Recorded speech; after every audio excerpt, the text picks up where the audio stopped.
Welcome back to One Hot Bite. Melissa here, where healthy doesn't have to be boring, and I'm going to show you how today. But first of all, I want to explain why I've been a little missing in action. Life has kind of tipped things over for a minute, but I am back and I'm going to be making awesome videos again.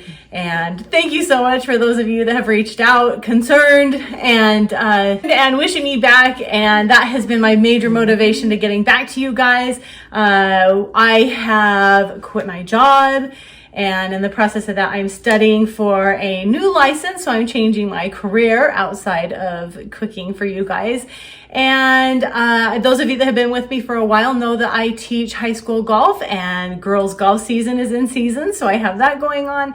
And then those of you that have also been with me for a while that have seen my taste tester at the end of my videos, Tucker, my amazing hound dog, has had some health problems. And we've been trying to get to the bottom of those, but it turns out that he is epileptic. So we are currently working with that with him. So when life throws you curveballs, we're gonna make chocolate chip scones. So again, thank you guys all so much. It means so much that you've reached out, and it's been very touching. So yes, we're keeping it healthy. Yes, we're keeping it fun and exciting here at One Hot Bite.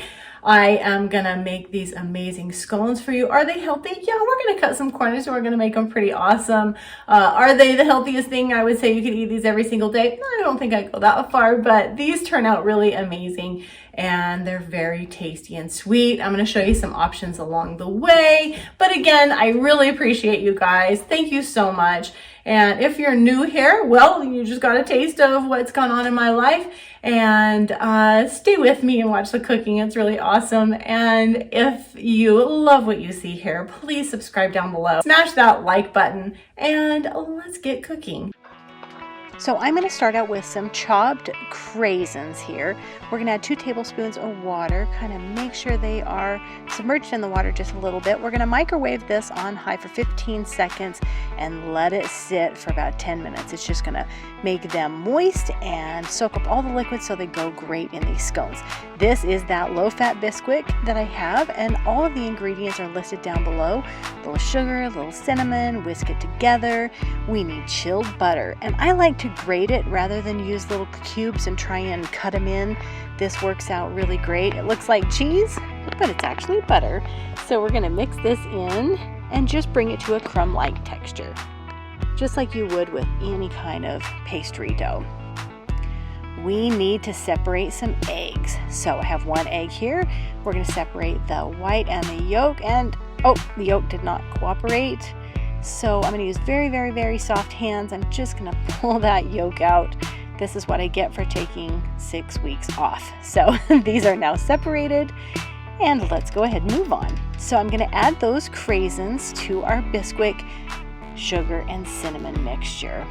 I have fat-free half and half. So these are the areas that I'm cutting calories, cutting fat, trying to make them light, is in the low-fat Bisquick and our fat-free half and half. So we're going to add a little of that to our dry ingredients. And you can use mini chocolate chips for this, or you can use white chocolate. This is such a versatile recipe. You can even use currants instead of the dried cranberries. You can use white chocolate chips. You can omit the chocolate chips altogether. You could even zest an orange in this, and that would be really delicious. But I did that, and I just realized, here we go again, why I am a novice apparently today. I forgot to add my egg white, so let's quickly add that in as well and just get this till it is totally moist. On a prepared baking sheet with foil, we're going to use spoonfuls, so heaping spoonfuls, about 1/4 cup, and we're going to lump these onto this. These are supposed to be rustic. They are supposed to look kind of crazy. As soon as we get all of these on, we're going to put it in the freezer for about 10 minutes so they set up. Here is another tablespoon of that fat-free half and half mixed with our egg yolk, and we are going to baste this over the top of our frozen. I'll say they're frozen, but they're not really frozen. It's just we really wanted them to get just a little bit firmer so we could do this. We're going to brush this over the top of each one. You should get 12. I don't know why I got 16. So we're going to go ahead and just brush the top. A tablespoon of sugar just lightly dusted over the top. Our oven is preheated at 400 degrees, and we're going to bake these for 12 minutes. They settle in and they flatten out. You can do a regular icing on the top of these just with powdered sugar and water. I did not have any powdered sugar, so I got creative and I'm going to make a chocolate drizzle. So I have a little bit of coconut oil, some semi-sweet chocolate chips. Microwave this in 15-second increments. You don't want to burn it, and just stir until you get a nice, smooth, drippy chocolate. This looks great. We're just going to do a quick little drizzle on the top of these. And they are chocolate chipped inside and the chocolate drizzle on top, so it's great for a chocolate lover. Again, you can use orange zest or anything else, and those craisins inside add that wonderful vitamin C. These are delicious. I'm going to show you one as I break it in half so you can see how moist. So these are very non-traditional scones. They're nice and moist, very delicious. Thank you guys for being here.